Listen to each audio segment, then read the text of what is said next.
El presidente Donald Trump ha anunciado que está estudiando la posibilidad de crear hipotecas a 50 años. En un tuit muy estilo Donald Trump, se comparó con el presidente Roosevelt, quien en su día, después de la Guerra Mundial, creó las hipotecas a 30 años para que los veteranos que venían de la guerra tuviesen facilidad para crear una familia y tener un techo donde vivir. Y esto, que a priori puede sonar bien o incluso gracioso si vemos el tuit de Donald Trump, puede ser un error catastrófico. Quizá pienses que, oye, si podemos hipotecarnos a 50 años, conseguiremos un ahorro en la cuota lo suficientemente grande como para que compense estar mucho más años endeudado por el ahorro mensual que tendríamos en el pago de la deuda, ¿no? Pues el drama es que pasar de 30 a 50 años por cómo funcionan los intereses y el cuadro de amortización francés hace que apenas se nos reduzca el pago mensual de la deuda y se multipliquen por mucho los intereses que pagamos. Veámoslo. Cogiendo una hipoteca media que hay ahora en Estados Unidos al 6% de tipos de interés en un préstamo de $500.000,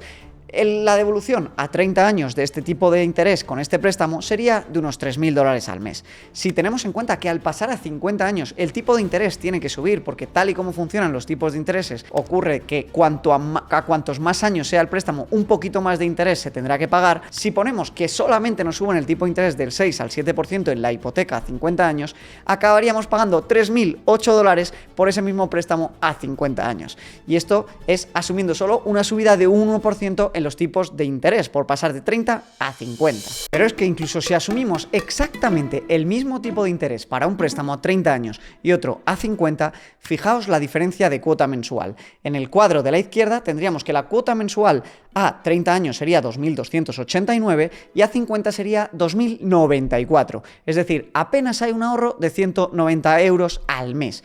Pero, y aquí está lo interesante, miremos la diferencia de intereses totales que pagamos. En el cuadro de la izquierda pagaríamos 281.000 euros a lo largo de 30 años y en el de la derecha pagaríamos 713.000 a lo largo de 50. Y esto ya de por sí es un drama. Pero lo más fuerte es que, como te explicaba, el cuadro de amortización francés se basa en que los primeros años del préstamo, la primera mitad, pagas mucho más de intereses que de capital. Es decir, apenas del dinero que tú pagas mensualmente, casi nada va a repagar la deuda, sino que va a pagar intereses al banco. Esto lo hacen así porque si les dejas de pagar o cancelas el préstamo, el banco se asegura el beneficio de esos primeros años de intereses. Y si nos vamos al año 10 del cuadro de la hipoteca a 30 años, veríamos que de 2.289 euros que pagaríamos de cuota hipotecaria, 1.035 irían a intereses y 1.254 a repago de la deuda. Es decir, en la hipoteca a 30 años, en el año 10 ya sí que amortizamos más deuda de lo que pagamos en intereses.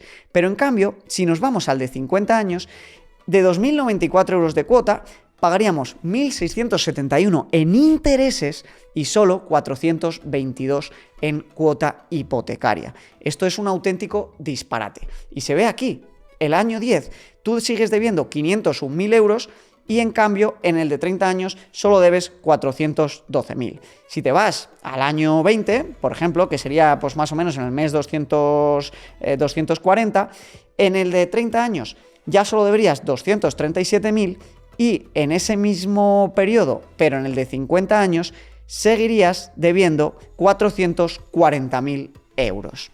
Lo dramático de esto es que hoy en día casi nadie compra una casa y está toda la vida en esa misma vivienda, sino que tiende a irse al cabo de unos cuantos años. En Estados Unidos, la media del tiempo en el que la gente está en su vivienda es de 12,3 años. Esto quiere decir, como hemos visto, que estarías 12 años y medio pagando hipoteca, pero como has visto, todo lo que has pagado solo iría a pagar intereses y por tanto no conseguirías crear nada de equity en tu casa, es decir, no rebajarías nada la deuda del préstamo y cuando la vendieses no materializarías casi nada de ganancia por repago de intereses de esa deuda. Vamos, que hablando en cristiano lo que quiere decir es que estarías pagando una hipoteca, pero en la práctica serías un mero inquilino de tu casa, porque la gracia de ser propietario y tener una hipoteca es que cada año debas menos dinero al banco y sean pocos o razonables los intereses. Por eso tiene sentido una hipoteca. Pero con las hipotecas a 50 años, por muy barato que sea el tipo de interés, tú apenas consigues liberarte de la deuda. Por tanto, es como si fueses un inquilino en una casa que está a tu nombre, pero que realmente va a ser toda la vida del banco. Pero encima te va a tocar a ti hacer frente a los impuestos, al mantenimiento y a todos los jaleos que implica ser propietario y que solo compensa cuando eres propietario de verdad. Si Donald Trump quería facilitar el acceso a la vivienda por parte de los jóvenes, creo que se está equivocando y mucho. Porque además, realmente, lo que impide a los jóvenes tener una casa en propiedad no es el pago mensual de la deuda, en absoluto. Es ahorrar el dinero suficiente para poder dar el 15 o 20% de la entrada de la vivienda. Y esto ya vemos que no lo facilita. Si realmente los gobiernos, ya sea el americano, el español o cualquier gobierno europeo, quisieran de verdad que bajase el precio de la vivienda, lo tendrían muy sencillo. Tendrían que facilitar la liberación del suelo, reducir los impuestos a la nueva construcción y permitir que se crease más vivienda. Esto pasó en Austin, donde desde el 2020 al 2022 subió mucho el precio porque por la pandemia mucha gente se fue allí y se fueron a este estado porque no tiene tasas estatales, y subieron los precios un montón porque hubo mucha demanda, pero los constructores se pusieron las pilas, dejaron construir muchísimo y de hecho en los últimos 2 años está bajando bastante el precio de la vivienda en estas zonas. Todo lo contrario está ocurriendo en España, donde vemos que el récord de población marca máximos anuales cada año gracias a la inmigración. Y en cambio, como no se construye lo suficiente, el déficit de vivienda cada vez se amplía más. Es decir, hay más nuevas familias que nuevos hogares que salen al mercado.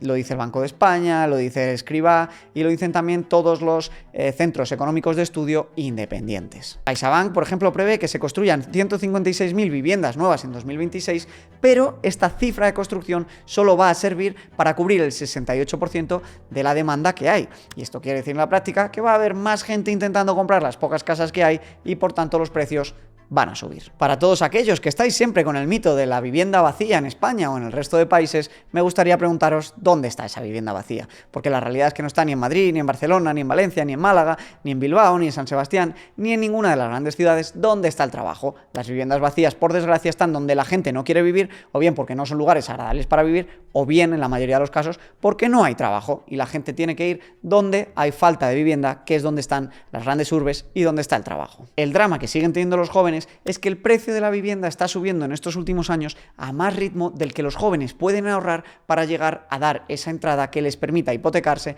y conseguir tener en propiedad un bien que se ha visto que está dando buenas rentabilidades y revalorizándose año a año. En España, por suerte, hay ayudas a los jóvenes y también se pueden conseguir hipotecas al 85, 90 o 95%, lo cual reduce mucho el ahorro que tienes que tener para poder acceder a tu vivienda. Nosotros en Aqueos, en mi broker inmobiliario, ayudamos a decenas de jóvenes todos los meses y también no tan jóvenes a conseguir las hipotecas con las mejores condiciones, ya seas funcionario, autónomo, personal laboral indefinido, quieras un préstamo autopromotor o quieras un préstamo de inversión, podemos ayudarte a encontrar las mejores condiciones y la máxima financiación porque trabajamos con todos los bancos principales de España y sabemos cuál, en función de dónde esté el inmueble y cuál sea tu perfil de comprador, te va a dar a ti las mejores condiciones. Te dejo aquí abajo un enlace por si le quieres echar un vistazo a nuestro servicio. Como conclusión, espero que te haya quedado claro que esta idea de hipotecarse a 50 años no es una buena idea para nada. Me da igual que la aprueben o no. Si lo aprueban, por favor, no la utilices y espérate a tener ahorrado más dinero para poder hipotecarte a menos tiempo, porque es infinito el dinero que te vas a ahorrar en intereses. Y quieras que no, ese dinero a largo plazo puede cambiar tu vida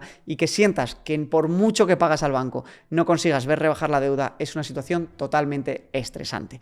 Para eso es casi mejor estar de alquiler y cuando de verdad puedas permitirte una casa que sea en la que quieras vivir, te hipoteques a 25 o 30 años a un tipo fijo razonable y no a esa locura de 50 que va a hacer que seas un inquilino que está en realidad de alquiler pero con las obligaciones de un propietario. Te dejo con este vídeo donde analizo el problema que estamos viviendo con el real estate y te planteo posibles soluciones para que de verdad pueda bajar la vivienda y también alternativas para, en este mundo loco en el que el real estate no para de subir, tú puedas comprar tu primera vivienda. Muchas gracias y nos vemos la semana siguiente.